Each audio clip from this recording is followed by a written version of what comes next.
Hello everyone, this is Afreen from Aspire Academy and this is my 5th lecture on class 9th topic Cell, the fundamental unit of life. Let's see what more organelles that we have not covered in the 4th lecture. We will cover all that rest organelles. Okay, so what is this? Golgi apparatus. What do you mean by Golgi apparatus? What is the role of Golgi apparatus? What is Golgi apparatus? Let's see. So Golgi apparatus has multiple names such as Golgi complex भी आप बोल सकते हो, Golgi bodies भी बोल सकते हो, और plant cell में इसका mostly नाम होता है ductiosomes. Okay. So Golgi apparatus has multiple names, Golgi complex or Golgi bodies. Okay. Next, the name is given on the name of the scientist. So ये Golgi नाम कहाँ से आया है? Camillo Golgi was a scientist. ठीक है, Camillo Golgi scientist थे जिन्होंने Golgi apparatus का नाम दिया, उन्हीं के नाम से Golgi नाम आया है. ठीक है, since his name was Camillo Golgi. So where it is found? Golgi apparatus कहाँ होता है? यूकैरियोटिक सेल में और प्लांट्स में भी एंड एनिमल्स. तो यूकैरियोटिक के एग्जाम्पल है plant and animal cell. So इन दोनों में प्रेजेंट होता है Golgi apparatus. Okay, so they are membrane bounded organelles. क्या है? मेम्ब्रेन बाउंडेड, मतलब Golgi मेम्ब्रेन बाउंडेड में आते हैं and it is present in the cytosol of the cell. That means cell का साइटोप्लाज्म में प्रेजेंट होता है. As you can see here एक फोल्डिंग टाइप देख रहे हो ना, इन दिस वे वेजाइकल्स है. ठीक है, इस वे में. I hope the picture is clear to you all. तो इस तरह से Golgi बॉडीज होते हैं और इसके बगल में ये जस्ट आप देख रहे हो Golgi आसपास एंडोप्लाज्मिक के होता है. ठीक है, सो ये Golgi के सिस फेज है. ठीक है, Golgi apparatus hold this cistern. ठीक है, ये जो कर्व पार्ट जो हम बना रहे हैं, what is that? What is this curve part? Is known as cistern. Okay, and it the Golgi bodies has some vesicles. ठीक है, कुछ ट्यूब्स के जैसे वेजाइकल्स होते हैं जो कि ट्रांसपोर्टेशन में हेल्प करता है. ठीक है, इन ट्रांसपोर्टेशन. ठीक है, देयर आर सिक्रीटरी वेजाइकल्स जो खुद other hormones and all secrete करता है, एंजाइम्स, हार्मोन्स, ये सब सिक्रीट करते हैं. और ये कहाँ होता है? प्लाज्मा मेम्ब्रेन के अंदर होता है. दैट मीन्स साइटोप्लाज्म में आपको मिल जाएगा Golgi apparatus. Okay, so what are the function of this Golgi apparatus? Its main function is the packaging. Package करके मतलब उसके कवर अप करके अपने साथ बस पहुंचाने का काम करता है. पैकेजिंग ऑर्गेनल्स है. And for the secretion of proteins. Secretion of proteins भी होता है इसमें. ठीक है, it receives protein from endoplasmic reticulum. Endoplasmic reticulum भी प्रोटीन्स जो बनाते हैं या जो ट्रांसपोर्ट के लिए देते हैं, सो उसे पैकेज करके, ठीक है, दूसरे ऑर्गेनल्स तक या वेजाइकल्स के थ्रू. वेजाइकल्स हेल्प करता है ट्रांसपोर्टेशन में. ठीक है, and they help to transport it to various destinations. आपके सेल्स को जहाँ पे ज़रूरत है इस प्रोटीन की, तो वो सारा ट्रांसपोर्ट करने में हेल्प करता है. ठीक है, who helps? This Golgi bodies. Okay, lysosomes को भी देता है. लाइजोसोम्स को भी सेल को डिस्ट्रॉय करने के लिए चाहिए तो उस समय भी प्रोटीन देता है. प्लाज्मा मेम्ब्रेन को भी प्रोटीन देता है क्योंकि प्लाज्मा मेम्ब्रेन का जो ऊपर का लेयर होता है, ठीक है, स्ट्रक्चर जो है वो प्रोटीन से भी बना होता है. लिपिड्स रहते हैं, प्रोटीन रहते हैं, तो plasma membrane also need this protein. So they also take part in the transport of lipid and formation of lysosomes. तो लाइजोसोम्स को देता भी है प्रोटीन उनके फंक्शंस करने को, और लाइजोसोम्स खुद भी इसी फॉर्मेशन ऑफ प्रोटीन्स में भी Golgi बॉडीज का रोल है. Golgi बॉडीज हेल्प करते हैं लाइजोसोम्स के बनने में. ठीक है, लिपिड्स फॉर्मेशन के लिए भी हेल्प करता है Golgi बॉडी, क्योंकि उसके पास Golgi बॉडीज के पास स्टोर्ड रहते हैं ये lipids. Golgi apparatus is a site for synthesis of the various glycolipid. Means glucose and lipids का कॉम्बिनेशन जो है ये सारा आपका कहाँ बनता है? Golgi बॉडीज में. In the plant cell, there is a polysaccharides of cell wall are synthesized in the Golgi apparatus. Means plant का cell wall किससे बना होता है? सेल्यूलोज से. पॉलीसैकेराइड है जो कि, ठीक है, वो भी शुगर है लेकिन पॉलीसैकेराइड्स आप उसको बोलोगे ठीक है। सो ये भी आपका किससे बनता है, कैसे बनता है, गोल्जी बॉडीज हेल्प करता है। Next C what is the ribosomes, क्या है ये राइबोसोम्स। अब ये दूसरा ऑर्गेनल्स है राइबोसोम्स, ठीक है। It is complex molecular machine, complex है और मॉलिक्यूल्स का बना होता है inside the cell that produce protein. तो इसका मेन रोल क्या है, प्रोटीन बनाना। राइबोसोम्स का काम क्या होता है, प्रोटीन सिंथेसिस, ठीक है, फ्रॉम एमिनो एसिड। यस, क्योंकि राइबोसोम्स में जो आप देख रहे हो प्रोटीन बन रहा है, तो नॉर्मली प्रोटीन किसके बने होते हैं, अमीनो एसिड्स। तो शॉर्ट में आप बोल सकते हो कि amino acids helps in the formation of, यही कंबाइंड, बहुत सारे अमीनो एसिड जब कंबाइन करते हैं तो क्या बनाता है, ये प्रोटीन बनाता है, ठीक है। The process of the protein synthesis is the primary function of all the living cell. तो कोई भी बॉडी लाइक हमारा भी बॉडी प्रोटीन्स भी नीड, ठीक है, for growth and replacement of the dead cell. तो protein is very important part, ठीक है। और ये आप बोल सकते हो बहुत बड़ा रोल प्ले करता है हमारे बॉडी के फंक्शंस को अपडेट रखने के लिए, या तो आप बोलो कि आपका बॉडी का सारा फंक्शन कंटिन्यू होता है, ये उसके लिए भी प्रोटीन चाहिए। जैसे हमारे ह्यूमन बींग्स में हम देख लो कि मसल्स जो हमारा, protein is very much needed for the muscles growth, for the increase in the height and all, ठीक है। सो आप बोल सकते हो it is body building food. तो वैसे ही इसमें प्रोटीन सिंथेसिस बहुत इंपॉर्टेंट होता है, और वो किससे प्रोटीन बनते हैं, एमिनो एसिड से। Okay, so it is like you can C ribosomes, ये आपका एंडोप्लाज्मिक रेटिकुलम के ऊपर अटैच्ड है, स्टडेड है राइबोसोम्स। तो एंडोप्लाज्मिक के ऊपर क्या है, राइबोसोम्स है। और वैसे फ्री फॉर्म में भी साइटोप्लाज्म में नॉर्मल अगर आप देख रहे हो सेल है, न्यूक्लियस है, तो इसके साइटोप्लाज्म में कुछ कुछ प्रोटीन्स ऐसे फ्लोट करता है सर्कुलर वे में, आप देखोगे, ठीक है, सिंगल मेम्ब्रेन होता है ना, तो इस तरह से राइबोसोम्स आपका फ्लोट करता रहता है। कभी कभी वो एंडोप्लाज्मिक के ऊपर भी मिलता है, कभी फ्रीली फ्लोट भी करता है, माइटोकॉन्ड्रिया के भी अंदर प्रेजेंट होता है, ठीक है। So these are the various important functions which we can see. अब आ जाओ next slide, we will see what is lysosomes. क्या है ये लाइसोसोम्स, राइबोसोम्स हमने पढ़ा, अब देखो lysosomes. Lysosomes are an important cell organelles जो कि वेस्ट मटेरियल को रिमूव करने में बहुत हेल्प करता है, ठीक है। सो नॉर्मली एक सेल का डायग्राम अगर देखोगे, सेल में इस तरह से लाइसोसोम्स प्रेजेंट है, सिंगल मेम्ब्रेन में है, ठीक है, सिंगल वॉल होता है इसके मेम्ब्रेन का, कोई डबल मेम्ब्रेन नहीं होता है। और इसके अंदर बहुत सारे एंजाइम्स होते हैं, क्या होते हैं, एंजाइम्स। और कहाँ प्रेजेंट होता है ये, यूकैरियोटिक एनिमल सेल्स में होते हैं, और you may find it in the like amoeba, unicellular organisms में भी मिलते हैं, वहाँ पे उनका रोल थोड़ा अलग होता है। So lysosomes are important cell organelles found within the eukaryotic cell. और लाइसोसोम्स कैसा दिखता है, sphere shape, sphere circular type में, थोड़ा देखो स्पेयर के जैसा है, ठीक है। And filled with hydrolytic enzymes, मतलब कुछ ऐसे एंजाइम्स है जो डिस्ट्रक्टिव डैमेजेस सेल्स को भी खा जाता है। तो हाइड्रोलिटिक एंजाइम्स होते हैं that has the capability to break down many type of biomolecules. तो बहुत सारे सब्सटेंस या कंपाउंड्स को वो ब्रेक करने की भी कैपेबिलिटी रखता है, ठीक है। Next, see what is why lysosomes are known as, you must be knowing कि lysosomes का को एक टैग मिला है कि सुसाइडल बैग भी बोलते हैं इसको, क्या बोलते हैं, सुसाइडल बैग। तो सुसाइडल बैग क्यों बोलते हैं, बिकॉज लाइसोसोम्स क्या होता है, दूसरे हार्मफुल सेल्स को डिस्ट्रॉय करते करते कभी खुद भी जब डिस्ट्रॉय होना पड़े तो खुद भी डिस्ट्रॉय होते हुए दूसरे को डिस्ट्रॉय करता है, ठीक है।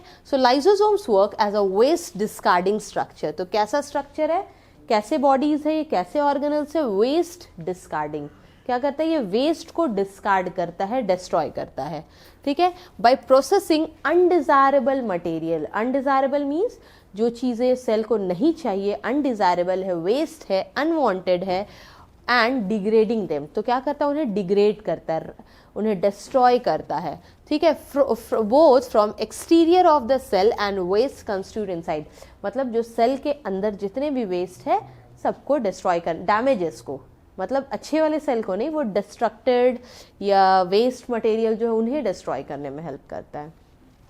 Now but sometime the digestive enzymes में एंड अप डैमेजिंग, लेकिन कभी कभी होता है दूसरे डैमेजेस सेल को डिस्ट्रॉय करते करते ये खुद भी डिस्टर्ब्ड हो जाते हैं, डिस्ट्रॉय हो जाते हैं, ठीक है, डैमेजिंग द लाइसोसोम्स देमसेल्फ, खुद भी, ठीक है, and this can cause the cell to die. तो फाइनली क्या होता है, लाइसोसोम्स खुद तो मार दिया दूसरे डैमेज सेल को, अपने भी मर जाता है। This is termed as autolysis. Auto means self और लिसिस मीन्स डिस्ट्रीब्यूशन डैमेज, मतलब खुद ही ये सेल अपने आप भी डैमेज हो जाता है, ठीक है।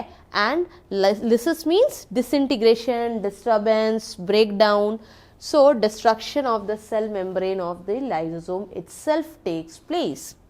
So hence lysosomes are known as suicidal bag of the cell. क्या बोलते हैं, suicidal bag. Okay, so what is the next organelle is plastid. So plastids is mostly you can see ये कहाँ present होते हैं, plant cell में। Animals में तो कोई ग्रीन कलर का पिगमेंट या ऑरेंज रेड जैसे फ्लावर्स में होते हैं, तो ये सब कोई किसी कलर की ज़रूरत नहीं होती है। So this type of the plastids are not present in animal cell, वो सिर्फ प्लांट सेल में प्रेजेंट होता है। सो अगेन प्लास्टिड्स हमने just starting of the 4th lecture में पढ़ा था कि डबल मेम्ब्रेन ऑर्गेनल्स है। क्या है प्लास्टिड्स, डबल मेम्ब्रेन है, which are found in the cell of the plants and algae. अब एल्गी में क्यों होते हैं, क्योंकि एल्गी ग्रीन कलर होता है, वो प्लांट्स के कैटेगरीज में ही होते हैं, ठीक है। So plastids are responsible for manufacturing and storing of food. Manufacture means बनाता भी फूड को है, स्टोर भी रखता है अपने पास, कौन रखता है, प्लास्टिड्स, ठीक है। So these are often contain the pigment. तो ये प्लास्टिड्स में होता क्या है ऐसा, देयर इज अ पिगमेंट, उस पिगमेंट्स के नाम है क्लोरोप्लास्ट, क्रोमोप्लास्ट, ल्यूकोप्लास्ट, सबका रोल अलग अलग है, ठीक है। So these pigment helps in photosynthesis, ये प्लांट को फोटोसिंथेसिस में हेल्प करता है। And different types of the pigment are there, few more are there, but this is the most common one जो हमें जानने की जरूरत है क्लास 9th में। So types of plastid, there are many types of the plastids and जिनके अपने specialised functions भी है, ठीक है। So among them, a few are mainly classified on the basis of presence or absence of the biological pigment. मतलब आप plastids को classify करोगे बट किस बेसिस पे, पिगमेंट कैसा है उसमें, किस कलर का पिगमेंट है। सो सी क्लोरोप्लास्ट, ये कहाँ, ये क्या, कौन सा कलर देता है प्लांट को, ग्रीन कलर। क्लोरोप्लास्ट क्या है, कैसे पिगमेंट है, ग्रीन कलर पिगमेंट है।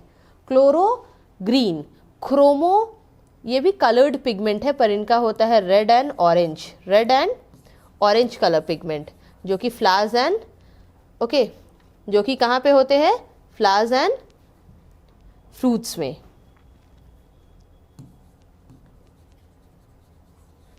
And leuco is white colour pigment. Leuco क्या है, ल्यूकोप्लास्ट व्हाइट कलर का पिगमेंट है, क्या है, व्हाइट कलर का।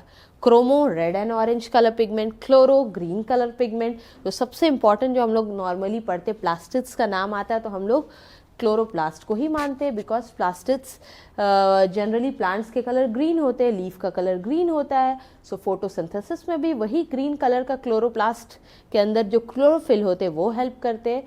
तो we will come to it now. अब देखो chloroplast, what is that, green colour pigment. क्या है ये, ग्रीन कलर का पिगमेंट है और ये कैसा दिखता है, बाई कॉन्वेक्स शेप्ड है, ठीक है। एज यू कैन सी, आप बोल सकते हो इस तरह का बाई कॉन्वेक्स, दोनों साइड से, अपर साइड से भी कॉन्वेक्स स्ट्रक्चर है, लोअर साइड से भी। सो बाई कॉन्वेक्स स्ट्रक्चर है, सेमी पोरस, ठीक है, little amount of pores are present and double membrane. As you can see ये ऊपर का लेयर है, उसके विद इन दूसरा वाला लेयर है, तो डबल लेयर्ड है, ठीक है। सेल ऑर्गेनल है ये भी, ठीक है, ये भी एक इंपॉर्टेंट सेल ऑर्गेनल है, found within the mesophylls of plant. तो प्लांट जैसे नॉर्मल आप पत्तों को देखते हैं तो उसके लोअर पहला वाला सेल तो क्यूटिकल होता है, उसके बाद मेसोफिल सेल्स होते हैं जहाँ पे ये प्रेजेंट होता है, ठीक है। मेसोफिल सेल्स के पास आप देखोगे क्लोरोप्लास्ट प्रेजेंट होते हैं एंड दे आर, यही chloroplast are the site for synthesis of the food. मतलब फोटोसिंथेसिस के जो प्रोसेस है वो कहाँ पे होते हैं, यही क्लोरोप्लास्ट जहाँ पे प्रेजेंट है, there only. So chloroplast has own nuclear DNA. तो इस क्लोरोप्लास्ट को फोटोसिंथेसिस करना है सो इसके पास भी अपना डीएनए होता है, एक्स्ट्रा न्यूक्लियर डीएनए, मतलब न्यूक्लियस के अंदर तो डीएनए होगा ही, लेकिन इस क्लोरोप्लास्ट को इतना डीएनए की ज़रूरत है या इतने सारे चेंजेस आगे परफॉर्म करना, फोटोसिंथेसिस करना है, तो इसके पास अपना खुद का डीएनए भी होता है। न्यूक्लियस के तो होते हैं, साथ में इसके खुद अपने पास भी डीएनए होता है, and therefore is semi autonomous. Semi autonomous means ये खुद भी लाइक माइटोकॉन्ड्रिया के पास भी अपना डीएनए होता है, वैसे ही प्लास्टिड्स भी अपना काम को सेल्फ कंटिन्यू रख सकता है। मीन्स न्यूक्लियस अगर इसे प्रोवाइड ना करे तो कुछ हद तक ये अपना काम इसी डीएनए से कंटिन्यू रखता है, ठीक है। So they also produces the protein. और क्या करता है ये क्रोमोप्लास्ट, क्लोरोप्लास्ट, और क्या करता है, प्रोटीन बनाता है, लिपिड्स बनाते हैं for the production of the chloroplast membrane. तो ये क्लोरोप्लास्ट के जो ऊपर वाले मेम्ब्रेन ग्रीन कलर के देख रहे हो, इनके बनने में लिपिड्स की ज़रूरत होती है, प्रोटीन की ज़रूरत होती है, तो ये सब भी इसी खुद के क्लोरोप्लास्ट से मिल जाता है। So here this you can see, ये पूरा क्या है, आउटर मेम्ब्रेन है क्लोरोप्लास्ट का, ठीक है। और ये इनर, इसके अंदर वाले जो लेयर देख रहे हो ये इनर मेम्ब्रेन है, और जो यहाँ वैकेंट स्पेस जो सब देख रहे हो क्या है, स्ट्रोमा। क्या है, stroma, it is named as stroma.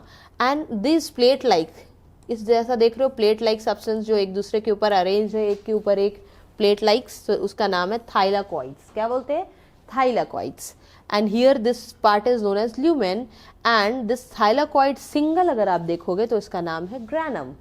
और इसी थाइलाकॉइड के ऊपर यहाँ पे क्लोरोप्लास्ट जो कि आप पढ़ रहे हो ना, तो क्लोरोप्लास्ट के अंदर प्रेजेंट होता है क्लोरोफिल। क्लोरोफिल कहाँ प्रेजेंट होता है, क्लोरोप्लास्ट के अंदर। कहाँ पे, तो दिस थाइलाकॉइड के ऊपर प्रेजेंट होते हैं, ठीक है। ये सब थाइलाकॉइड है, यहाँ पे बहुत सारे क्लोरोफिल होते हैं, और इस क्लोरोफिल ग्रीन कलर पिगमेंट की कैपेबिलिटी होती है कि वो सनलाइट को ट्रैप करके अपना फोटोसिंथेसिस परफॉर्म कर पाता है, ठीक है। Next, what is the function of chloroplast, क्या है ये इसका function. So the most important function of the chloroplast, जो कि हम सब जानते हैं, सिंथेसिस ऑफ फूड, क्योंकि फोटोसिंथेसिस करना ही तो इसका सबसे बड़ा रोल है, ठीक है। They absorb the light energy and convert it into chemical energy. तो सनलाइट है, लाइट एनर्जी है, सनलाइट को आप लाइट एनर्जी बोलो, और जो फोटोसिंथेसिस परफॉर्म कर रहा है तो उसमें केमिकल चेंजेस हो रहा है, so you will call it chemical energy में बदल देता है। मतलब सनलाइट के एनर्जी को केमिकल एनर्जी में बदलता है। जैसे हम सब फूड खाते हैं, वेजिटेबल्स खाते हैं, उसके अंदर कौन से एनर्जी है, केमिकल्स एनर्जी, क्योंकि उसमें केमिकल से वेरियस कंपाउंड है, ऑर्गेनिक कंपाउंड है वो, ठीक है। So chloroplast has structure called chlorophyll, इसी के अंदर होता है chlorophyll, which function by trapping the solar energy. तो इसका क्लोरोफिल का एक ही रोल है जो कि trap sunlight, and it is that sunlight. अब वो सनलाइट क्या होता है, use for the synthesis of the food, food को बनाने का काम करता है। कहाँ करता है, ग्रीन प्लांट में। सो ये क्लोरोफिल कहाँ मिलेगा आपको, ग्रीन प्लांट्स में, ओके। और फ्लावर देख रहे हो, फ्रूट देखते हो, फ्लावर और फ्रूट्स, तो जो कि रेड कलर के फ्लावर्स होते हैं, वाइट होते हैं, सो ऑरेंज कलर के होते हैं, तो ये सारे के लिए रोल कौन प्ले करता है, क्रोमोप्लास्ट, ठीक है। उसमें क्लोरोप्लास्ट नहीं रोल प्ले करेगा, क्लोरोप्लास्ट सिर्फ पेड़ को, पत्तों को ग्रीन कलर देता है और फोटोसिंथेसिस परफॉर्म करने में हेल्प करता है, okay. Next let's come to vacuoles. Yes, ये वैक्यूल्स भी एक ऑर्गेनल है जो कि प्रेजेंट होना बहुत ज़रूरी है प्लांट सेल में, तो it is very important role that it is performing. Normally देखो प्लांट सेल में इतने बड़े वैक्यूल्स होते हैं, वैक्यूल किस चीज़ से फिल्ड रहता है, there is a vacant space, ठीक है, and it is filled with cell sap, कुछ फ्लूइड मटेरियल, वाटरी मटेरियल्स होता है जो कि इसके अंदर फिल्ड रहता है। सो द टर्म वैक्यूल का नॉर्मली अगर आप देखोगे तो इसका मतलब क्या होता है, एम्प्टी स्पेस। वैक्यूल का मतलब क्या होता है, एम्प्टी, खाली स्पेस है। They help in the storage and disposal of various substance. अगर प्लांट को वेस्ट को बाहर निकालना तो वो सब स्टोर करके तब तक वैक्यूल्स में भी रखता है। कुछ अच्छे न्यूट्रिएंट्स एंड ऑल भी प्लांट इसमें स्टोर करके रखता है, ठीक है। They can store food also and other nutrients required for the cell to survive. Cell को अपने फंक्शन को परफॉर्म करने के लिए जो एक्स्ट्रा सारे न्यूट्रिएंट्स है सभी इसमें कलेक्ट करके रखता है, ठीक है। The vacuoles in the plant cell are larger than compare to animal cell. Yes, animal cell में अगर आप देखोगे तो एक छोटा सा वैक्यूल्स होता है, but plant cell में you can see it is centrally placed, which is bigger in or larger in size, and the plant cell vacuoles occupy 80% of the cell. इस सेल का 80% जो स्पेस है ये एक वैक्यूल्स ही ले लेता है, लेकिन एज कम्पेयर्ड ये एनिमल सेल में वेरी स्मॉल, ठीक है। And the vacuoles may be 1 or more in number, ठीक है। अब क्या है, यस, वैक्यूल्स प्लांट सेल अगर बहुत बड़ा उन्हें रोल प्ले करना है तो एक बिगर वैक्यूल और भी वैक्यूल्स हो सकते, पर नॉर्मली आप देखना कि एक लार्ज सेंट्रली प्लेस्ड वैक्यूल्स होता है प्लांट सेल में, और एनिमल सेल में भी होंगे पर बहुत स्मॉलर इन साइज होंगे। Okay, so what is the structure of vacuole? अगर हम स्ट्रक्चर की बात करें तो ये भी मेम्ब्रेन बाउंडेड स्ट्रक्चर है। क्या है? मेम्ब्रेन बाउंडेड स्ट्रक्चर है। कहाँ प्रेजेंट होता है? साइटोप्लाज्म में प्रेजेंट होता है। साइटोप्लाज्म के जो लिक्विड पार्ट है वहाँ प्रेजेंट होता है, and it is known as, तो वैक्यूल्स इज सराउंडेड, यहाँ पे देखो आप कि वैक्यूल्स जिस चीज़ से इसका जो सराउंडिंग पार्ट है, जो इससे सर्कुलर फॉर्म में एक मेम्ब्रेन के जैसा दिख रहा है, तो ये आपका है टोनोप्लास्ट। वैक्यूल्स के जो कवरिंग है या मेम्ब्रेन है उसका एक स्पेशल नाम है जिसको आप बोल सकते हो टोनोप्लास्ट। ओके, TONOPLAST, टोनोप्लास्ट, ये क्या है? मेम्ब्रेन है। किसका है? वैक्यूल्स का है। So the component of the vacuole, और वैक्यूल्स में जो भी लिक्विड फ्लूइड पार्ट प्रेजेंट होते हैं उन्हें बोलते हैं सेल सैप। क्या बोलते हैं? सेल, क्योंकि ये सेल का पार्ट है, सेल का सैप मीन्स लिक्विड पार्ट, ठीक है। Differ from that of the surrounding cytoplasm, तो मिक्स नहीं होने देता। साइटोप्लाज्म का जो लिक्विड पार्ट है और वैक्यूल्स का जो लिक्विड पार्ट है वो मिक्स नहीं होते। वैक्यूल्स के ऊपर एक कवरिंग होता है, ठीक है, and are composed of phospholipid. Phospho means phosphate and lipid का कॉम्बिनेशन होता है इसमें, ठीक है। So they are composed of the membrane. जो टोनोप्लास्ट है वो किससे बना होता है? फॉस्फोलिपिड से बना होता है। टोनोप्लास्ट किससे बना होता है? फॉस्फोलिपिड से बना होता है, ठीक है। The membranes are embedded with protein that help in transporting the, तो अब देखो ये नॉर्मल आपका मान लो वैक्यूल्स है, वैक्यूल्स का मेम्ब्रेन जो है ना, इसके ऊपर कुछ कुछ सरफेस के ऊपर इसके आउटर मोस्ट जो मेम्ब्रेन है, वैक्यूल्स का जो मेम्ब्रेन है उसके ऊपर प्रोटीन भी प्रेजेंट होता है, जो कि उसके आगे उसके वैक्यूल्स को एक स्ट्रक्चर प्रोवाइड करता है and transporting molecules across the membrane. So protein that help in the transporting molecules, तो प्रोटीन ट्रांसपोर्ट करने में मॉलिक्यूल्स को हेल्प करता है, ठीक है। Different combination of this protein help in the vacuoles to hold different material. तो since protein होता है, प्रोटीन उसे लाइसोसोम्स को वैक्यूल्स को अपना काम करने में हेल्प करता है, उनके काम को आसान करता है, उनके बहुत सारे एक्टिविटीज़ में हेल्प करता है। वैक्यूल्स के एक्टिविटीज़ में कौन हेल्प करता है? Protein. Okay, so this was all about the structure of the vacuole, and now the vacuoles के functions क्या होते हैं, ठीक है, उसके भी functions है। अगर वो सेल ऑर्गेनल्स प्रेजेंट है प्लांट या एनिमल सेल में, उसके भी फंक्शन है। अब वैक्यूल स्टोर क्या करता है? सॉल्ट, मिनरल्स, पिगमेंट्स, प्रोटीन, ठीक है। सॉल्ट रखता है अपने अंदर, मिनरल्स को रखते हैं, पिगमेंट्स होते हैं उसमें, प्रोटीन होता है within the cell, and the solution that fills a vacuole is known as cell sap. Cell sap के अंदर क्या होता है? सेल सैप है वो एक सोल्यूशन है, लिक्विड है, जो कि जिसमें मिनरल्स है, बहुत सारे सॉल्ट्स है, और सब कहाँ प्रेजेंट होता है? उसी वैक्यूल्स के अंदर। उसको आप फाइनली बोल सकते हो cell sap. So it provide aqueous environment.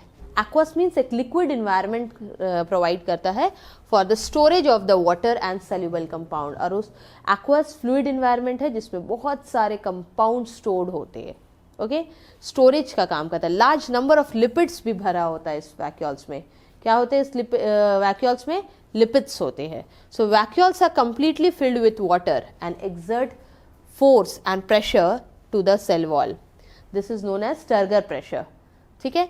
तो वैक्यूल्स में जो फ्लूइड है वो एक तरह का उन्हें रिजिडिटी देता है, टर्जिड बनाता है, और एक तरह का प्रेशर प्रोवाइड करता है होल। उसके अंदर के जो सेल सैप है वो उन्हें turgid or turgor pressure provide करता है, and it gives shape and helps them to withstand harsh environmental condition. Mean cell के अंदर कुछ डिफिकल्ट सिचुएशन भी आए तो आराम से वो स्टेबलाइज होके स्टैंड करते हैं. So in amoeba vacuoles helps in digestion and excretion. You should understand this, ये हमें याद रखना है. ठीक है, पैरामीशियम भी जो कि यूनिसेलुलर ऑर्गेनिज्म है उनमें भी इस तरह से डाइजेशन एंड एक्सक्रीशन में ये वैक्यूल्स हेल्प करता है. So let's come to the last cell organelles जिसके बारे में जानना ज़रूरी है, that is the centrosome. Centrosome mostly आप देखोगे ये एनिमल सेल में प्रेजेंट होता है, प्लांट सेल में इसकी कोई ज़रूरत नहीं है. ठीक है, so centrosomes are small structure which is present near the nucleus. कहाँ पे प्रेजेंट होता है? न्यूक्लियस के सामने होता है. ठीक है, it consist of 2 granules called centrioles. ये आप देख रहे हो, ये है सेंट्रोजोम. इस सेंट्रोजोम में 2 ग्रैन्यूल्स टाइप प्रेजेंट है. ठीक है, तो इसका नाम है सेंट्रियोल्स. इस दोनों का नाम क्या है? सेंट्रियोल. सिंगल में आप देख सकते हो, दिस इज ओनली सेंट्रियोल. और जब सेल डिवीजन का समय आता है तो यही सेंट्रियोल माइग्रेट करते पोल्स की तरफ. जब सेल डिवीजन के टाइम आता है तो ये सेंट्रियोल देख रहे हो, 2 सेंट्रियोल्स, यही डिवाइड होके पोल की तरफ चला जाता है. और फाइनली ये रेज टाइप आप देख रहे हो, स्पिंडल फाइबर्स बनाने में हेल्प करता है यही सेंट्रियोल्स. ठीक है, so during cell division centrioles migrate to the opposite pole of the cell. So what is the function? क्या है? सेम, अगर आप ये सेल डिवीजन में हेल्प करता है तो यही इसका फंक्शन में भी आप पढ़ोगे. It help in spindle formation during the cell division. Spindle formation during the cell division. They act as basal bodies and give rise to cilia and flagella. क्या है ये cilia and flagella? Cilia and flagella are the locomotory organs जो कि आपका paramecium and unicellular organisms, Euglena हो गया. ठीक है, तो यूनिसेलुलर ऑर्गेनिजम्स में सीलिया और फ्लैजेला प्रेजेंट होता है, उनके मूवमेंट में हेल्प करता है. और सीलिया इवन हमारे जो विंड पाइप है वहाँ भी प्रेजेंट है. ठीक है, बट हमारे विंड पाइप वाले जो है वो लोकोमोशन में हेल्प नहीं करता है, उसके अलग अलग रेस्पिरेटरी फंक्शंस हैं. So this is the basal body, means main body है जो सीलिया और फ्लैजेला बनाने में हेल्प करता है. ठीक है, with this we have came to the end of the whole chapter cell, the fundamental unit of life. The 5 lectures of this chapter has been covered, जिसमें आपने देखा कि different organelles क्या है, the main important component cell के क्या क्या होते हैं, like cell membrane, nucleus, cytoplasm. अब cytoplasm में क्या होता है ये सब हमने cover up किया. अब है कि आप यू हैव टू रिवाइज, आपको पढ़ना होगा, थोड़ा बुक रेफर करना होगा. And finally I hope with this lecture आपका कंसेप्ट क्लियर हो गया हो. Thank you and will meet with the next chapter next video में. Thank you.